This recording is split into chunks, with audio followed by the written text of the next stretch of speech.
It's called passion. If you feel it in your heart, if you have something you're passionate about, you will do whatever it takes without any harm to get to where you want to go. And it's important to understand that even if you have this wonderful passion for something, you will have setbacks. That's life. Life is about setbacks. So it's when those setbacks come in, if you have the ability to lift yourself up over those, that's how, to use your term, we get unstuck. We keep going forward. This is Get Unstuck Podcast, a podcast for entrepreneurs who prioritize their life first, business second. I'm Mutita Panmuk, your host, who dedicates my life to designing and building a business that supports lifestyle. We will learn together from entrepreneurs around the world how they overcome their life challenges, their business obstacles, and yet still get unstuck from the hamster wheel of burying themselves into their business.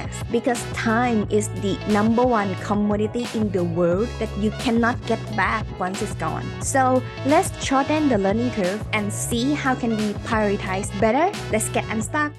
Hey, Get Unstuck Nation. Our guest today, Dr. Lynn Anderson, with over 40 years of experience in holistic field and of health and fitness. She combines karmic work with naturopathy and yoga therapy to teach her clients how to work their karmas so that the life work for them. So this is so interested that how can we take control of our life again? Like as we always say that Get Unstuck Nation at here in Get Unstuck Society over here, we support you to put your lifestyle first and then your business second. So without further ado, please welcome Dr. Lynn here to Get Unstuck Podcast. Hi, Dr. Lynn. How are you doing today? I'm fine. Thank you so much.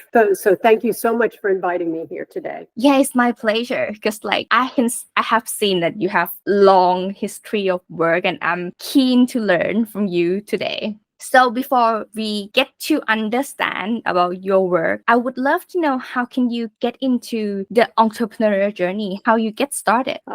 Well, I think to get started on anything, you have to have motivation, and it has to be self-motivation. There has to be a desire for something that you want. But you also, as I lay out in my book, there is a plan, and you have to make a plan. You know, you can't just say, oh, I want to do this and do it. There's so many different things, and it involves getting up every day and working towards that set goal. And how can you know that this is the goal that you're working towards to? It's called passion. You know, if you feel it in your heart, if you have something you're passionate about, you will do whatever it takes without any harm to get to where you want to go. And it's important to understand that even if you have this wonderful passion for something, you will have setbacks. That's life. Life is about setbacks. So it's when those setbacks come in, if you have the ability to lift yourself up over those, that's how, to use your term, we get unstuck. We keep going forward. What about how can we discover that urge or that passion that, because it could be like many school of thought that you have to do what is your passion about, or you have to start to do something first and then passion would follow. What is your opinion upon that? Well, sometimes we have to do things that we don't want to do to get where we want to go. And sometimes we have to work a job that is not a job we want to do. I've done that many times. And then on the side, I'm working on my passion to get myself to the place where I want to go. So I think you have to, it's about sitting back and what is it that you keep being drawn to? What is it that fills you up? And oftentimes, too many times we focus on money and material things. And I can tell you, you can pile up all those material things, but if you're empty inside, there's no value in that. So it's getting back to what really drives you. What makes you get up every day and want to, enjoy the day? And what inspired you to make this to be a business? Well, if I go back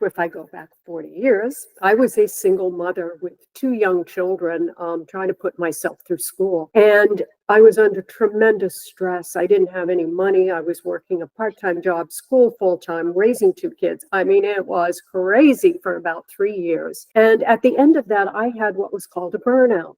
which is very typical for someone going through all of that. And the burnout was a physical, mental, and soulful collapse. And I realized through that I had to bring myself back. I had 2 kids to support. I had to get out and go to work. I had to keep going. And that's what kind of got me into understanding that the most important thing was my health, and that without my health, it didn't matter how much money I had. It didn't matter, what job I had. My health was the most important. And that's what got me on the path of naturopathy. Yeah, I couldn't agree more on that because there was a time that I chase success so much that I ignore the health side. But on the flip side though, I don't have enough energy to even fight for the day. And how would I able to keep going even? So I believe that many audience here that listening to us right now going through that hamster wheel of push further. So how can we come back to the center of push our health first and understand that what's wrong with our health even? Well, it comes down to priorities, and it comes down to also awareness and, self-love. That's something that is very hard for a lot of people to come back and to really love and nourish and take care of themselves. And realize that if you don't have the energy, you can't do anything for anyone else. So it's not a selfish thing to take care of your health, because if you're healthy and you're vibrant, think about all the things you can do, all the other people you can help, so much that you can do in the world. So it's making that circle back and realizing that life is all about balance. Everything is about balance. And when we go out of balance, that's when we get problems. So what is naturopathic wellness actually looks like as an overall? Can you help me explain about it? That's a question I always get asked. What is naturopathy? What does it really mean? And what is holistic medicine? Well, naturopathy means the science. It means the natural sciences. That means that's what we study. And the natural sciences are exercise and diet and sleep and herbs and aromatherapy and light therapy and all of the natural things in our environment and inside and outside that, we as human beings encounter. And naturopathy believes that we should bring balance to the body, the mind, and the soul. And when we do that, we create perfect health. And the way to do that, the very foundation is nutrition, because we are simply a machine. And what we put in is what comes out. So we have to start with taking care of the health of the body, the mind, and the soul from a very nutritional exercise, movement, the very basics. That's really what it means. And then we pay attention to all the other things like color and herbs and scents and, light and all of that stuff that affect us. So what type of diets or nutrition that we have to focus first then? Well, of course, everybody is a little bit different. And when I work with clients, I work specifically with that person. So we don't have one set diet. But when people do ask me this question, the general answer is the Mediterranean diet really kind of fits all of those ticks. If you look at it, it's a very well-balanced and very healthy diet. So if there's any diet that I suggest, it is the Mediterranean. However, if people have different, medical issues or whatever, then the diet has to be tweaked for the individual, because we're all individuals. And your digestive system, although we may not realize this, your digestive system is unique. Nobody has the same microbiota. Nobody has the same digestive system you have. So we have to make sure that we look at the individual. I personally just encounter allergy, serious food allergy, just 5 years ago, gluten mainly, and wheat by blood test even. So I just started cut off those things, just started 5 years ago. But before that, I never have any problem with these 2 things. And after I need to stop eating these 2, my life has changed because it's already harder to survive, especially in Asia, So how can we know? I think it could change, right? The diets, from time to time, through the age to environment even. I move countries, my body is changing. How can we know that? How can we maintain balance in the diet so that we can stay healthy in that sense? Well, it's a very good point that you make. We don't always think about environment or where we live or the particular diet, let's say we're raised with, and then we move to a different culture and we eat a different kind of food, and maybe our digestive system doesn't work properly with that digestive system, or the environment that we're in is a totally different environment. I live in Florida right now, but I grew up in the state of Maine. The state of Maine is a whole different environment than Florida. And so your body changes and adapts to the environment that you're in. And when it comes to that environment, it has to shift sometimes. Likewise, as we age, the body changes. We all know that, and you can all of a sudden, let's say as you get older, you develop arthritis. Well, with arthritis, really you need to eat not a lot of meat, because meat, for example, produces a lot of acidic in your body if you eat too much meat, and that can affect the arthritis. So it's constantly monitoring. It's like a dance, monitoring to find that perfect balance. But overall, if we focus on getting rid of junk food and fast food and processed food and try to eat as natural as possible, that's the best thing for individuals. So listen to your body is the real thing. Pay attention to it. So coming back to the introduction that I made for you. Wait, let me go back to that. Karmic work with naturopathy and yoga therapy to make the life work for you. How can they come together? Well, karma is a philosophy. It's yoga, of course, is a science. It's not a religion. It's a science. And karma is one of the philosophies of yoga, which I've been studying, practicing, teaching for over 40 years.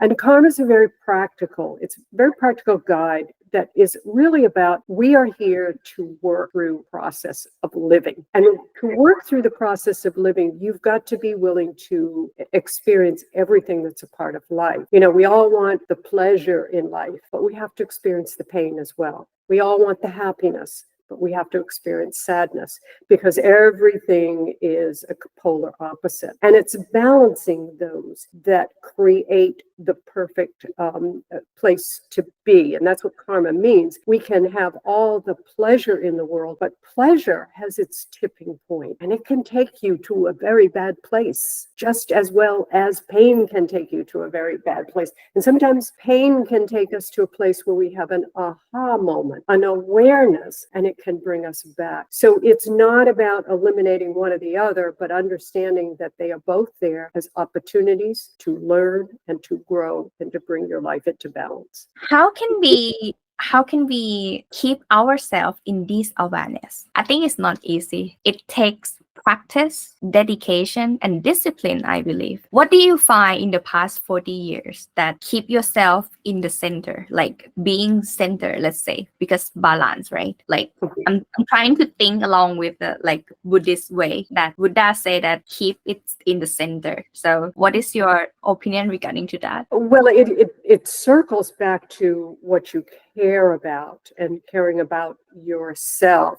And it also comes back to one of the fundamental things that karma teaches us, and that's practice, practice, practice. Keep practicing. And when you think you've got it, keep practicing some more. We don't ever stop practicing. Think about it like an athlete, a super athlete. They don't go out and win the game and then go, well, I think I'll take it easy till next season. They practice, practice, practice. And so it is a continual practice. That's what karma means. It's continual. It's not like one day I'm going to wake up and I've changed my karma and the world's great and I'm, got tons of money coming in and I don't have to do any more work. It's a continuum, and it's all about growing. So it's the awareness of how you're walking down the road. And as you practice it more, those emotions and those things that come at you, which sometimes can just throw you off, you're able to handle them in a different way. And each time you handle them in a more balanced way, you're working your karma. For someone who has never meditated or never practiced yoga before, how would you suggest the listener to start? Because actually it's pretty good to do it, but if someone has never practiced it before, they don't know how peaceful it actually is. Well, it all begins with the breath. And we all meditate, whether we know it or not. I mean, people don't call it meditation, but you might sit, when we sit and you just take some deep breaths because you're just like, maybe you've been overwhelmed by something. And you sit and you stop and you catch your breath. That's a form of meditation. So we don't have to sit quietly and just stare at the space to meditate. You can meditate while you're doing the dishes. You can be doing the dishes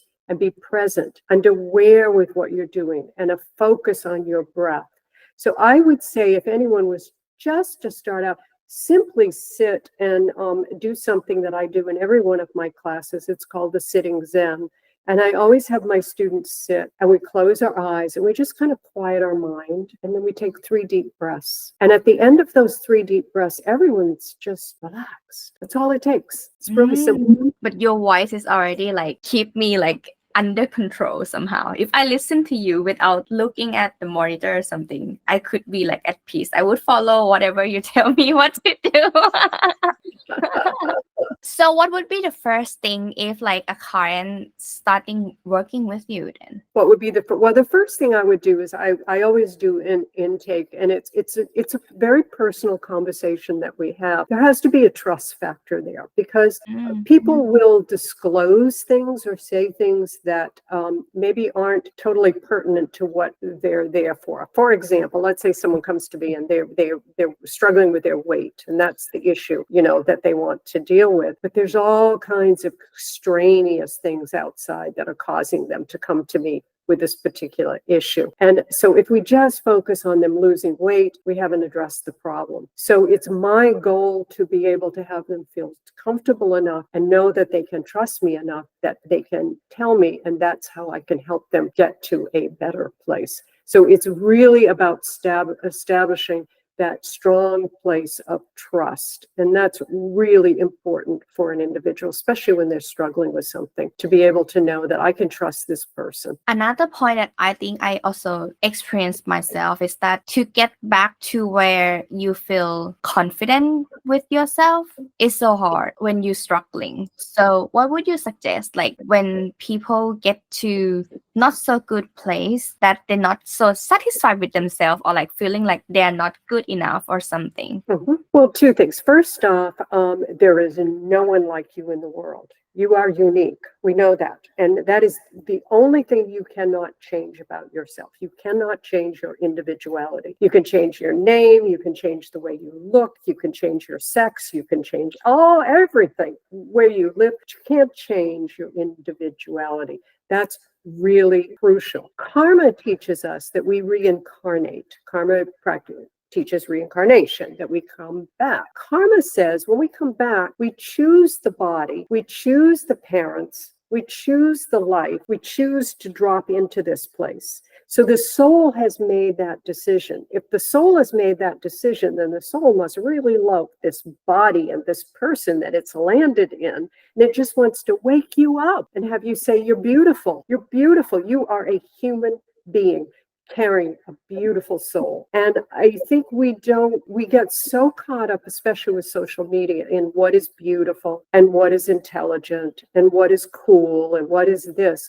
We forget that the material world is immaterial. It's about the soul. And so it's coming back and understanding that you have this beautiful soul we all do inside of us. Let it come to the surface and your beauty will shine out. So in case anyone want to work with you and want to take control of their life again, where can they find you or reach out to you then? They can come to my website at drlynn.com, doctorlynn.com. And if they do reach out to me, usually what I will do is I will give someone like a 15-minute free consultation just to see, because it's very important for me to be able to know I can work with them and they can work with me, because it's a very, it's a very wonderful process when you can do that. So they just have to go to drlynn.com, and when they go there, there's books, there's online classes, which are really very inexpensive. They can come take a yoga class if they would like and see what I'm all about, So there's all the stuff and everything, my background, everything is on that website.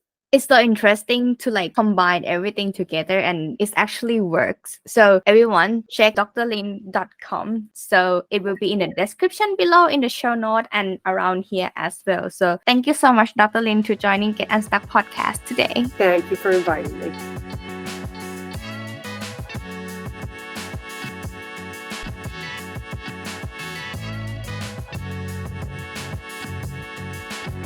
I hope this episode inspires you wherever you are in your entrepreneurial journey so that you can have your business that supports your lifestyle. Get a show note at getunstuckmethod.com/podcast. Review what we have learned together today and start implementing right now. See it by yourself. The result of your consistent action are worth it. You deserve the freedom to enjoy your life. Until the next episode, let's get unstuck.